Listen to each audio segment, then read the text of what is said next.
Hello बच्चों, आज हम पढ़ेंगे कबीर जी का परिचय। कबीर जी का परिचय पढ़ने से पहले उनके जीवन में थोड़ी सी जानकारी हम प्राप्त कर लेते हैं।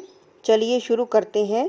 कबीर का जन्म सन 1398 में काशी में हुआ। उनकी माता कोई विधवा ब्राह्मणी थी या उनका जन्म नीरू नीमा जुलाहा दंपति ने के यहाँ हुआ था, इस विषय में विवाद है। बच्चों, यहाँ पर दंपति शब्द का प्रयोग किया गया है। दंपति का अर्थ है पति और पत्नी का जोड़ा। नीरू पति और नीमा पत्नी। इतना निश्चित है कि इनका पालन पोषण नीरू और नीमा ने ही किया था। कहा जाता है कि यह बालक उन्हें काशी के निकट लहरतारा तालाब के किनारे पड़ा हुआ मिला था। महात्मा कबीर के गुरु का नाम रामानंद था। महात्मा कबीर का विवाह लोई नामक स्त्री से हुआ था। उनकी पत्नी का नाम लोई था। इनके पुत्र का नाम कमाल था तथा पुत्री का नाम कमाली था। महात्मा कबीर की वाणी में सच्चाई की ताकत थी, तभी तो वे हिंदू धर्मांधता के गढ़ काशी में बैठकर विद्वान शक्तिशाली ब्राह्मणों को चुनौती दे सके। बच्चों, यहाँ पर जो धर्मांधता शब्द है, इसका अर्थ है धर्म के लिए अंधविश्वास फैलाना या धर्म की आड़ में अंधविश्वास फैलाना। धर्म के नाम पर जो लोगों को गलत रास्ते बताए जाते हैं, उसको अंधविश्वास कहा जाता है।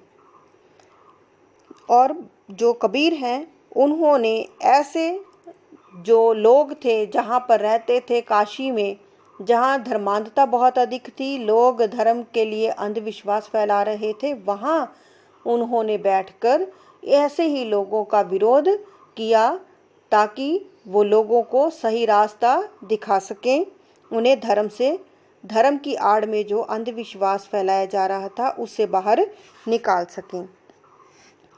कबीर के पास गर्व करने के लिए न ऊंचा वंश था, न जाति थी, न उच्च शास्त्रीय ज्ञान था, न धन दौलत का भंडार था, न राज्यश्रेय था। राज्यश्रेय अर्थात राज्य का सहारा या राजा का सहारा या राज्य का सहारा।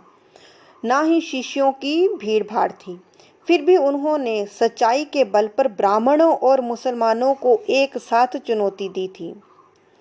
यहाँ मैंने आपको पहले बताया था कि ब्राह्मणों और मुसलमान, अकेला उन्होंने ब्राह्मणों के पाखंडों पर उन्होंने कटाक्ष नहीं किया। उन्होंने मुसलमान जो धर्म है उसमें जो पाखंड और आडंबर फैलाए जा रहे थे, धर्म के नाम पर लोगों को मूर्ख बनाया जा रहा था, वो सारा कुछ इन्होंने देखा और उसका विरोध इन्होंने किया ताकि लोग धर्म के रास्ते पर चलें।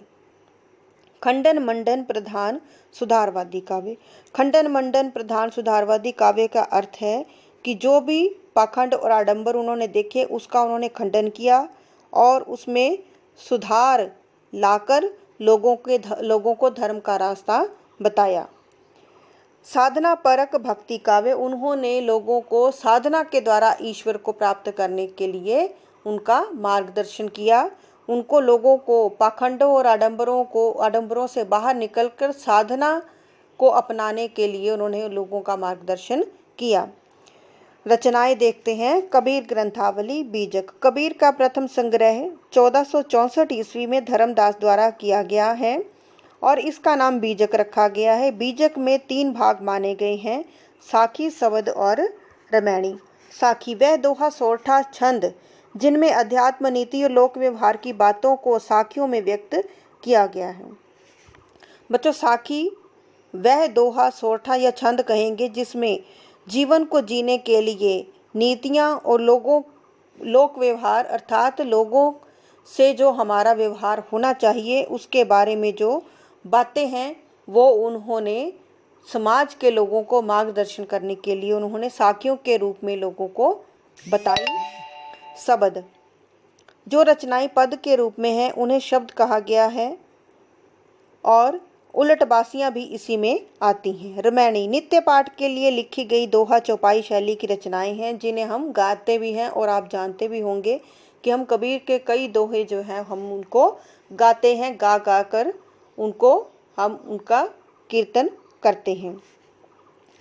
सिखों के गुरु ग्रंथ साहिब में कुछ साखियाँ संकलित हैं। साखियाँ जिन्हें श्लोक भी कहा गया है और रमैणियाँ 52 आखिरी में पाई जाती हैं।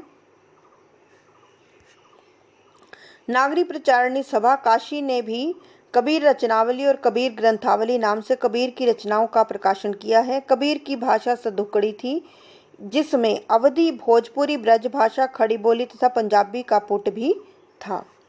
चलिए अब उनका परिचय करते हैं। कबीर का शाब्दिक अर्थ है महान।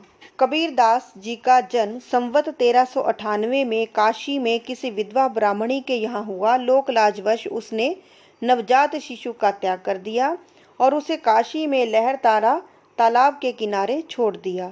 नीरू और नीमा नामक जुलाहा दंपति ने उसे वहां से उठा लिया और उसका पालन पोषण किया। कबीर की पत्नी का नाम लोई था, पुत्र का नाम कमाल और पुत्री का नाम कमाली था। कबीर जी के गुरु का नाम रामानंद था। कबीर जी ने विधिवत शिक्षा ग्रहण नहीं की। उन्होंने जो भी सीखा साधुओं और संतों की संगति में रहकर सीखा। कबीर दास जी साधुओं के प्रति जितने विनम्र हैं, ढोंगी, पाखंडी, ब्राह्मणों, पुजारियों, मौलवियों के प्रति उतना ही अक्खड़ व्यवहार करते हैं। उन्होंने धार्मिक पाखंडों और आडंबरों का विरोध किया। कबीर संत, कवि और समाज सुधारक थे। उन्होंने कई रचनाएं लिखी हैं। रचनाएं इस प्रकार हैं। कबीर दास के ग्रंथों की संख्या 71 बताई गई है। बीजक में साखी शब्द रमैणी आते हैं और कबीर ग्रंथावली। भाषा शैली, कबीर दास जी ने अपनी रचनाओं में बोलचाल की भाषा का प्रयोग किया। जिस बात को उन्होंने जिस रूप में प्रकट करना चाहा उसी रूप में कह दिया है। भाषा कबीर के सामने कुछ लाचार सी नजर आती है।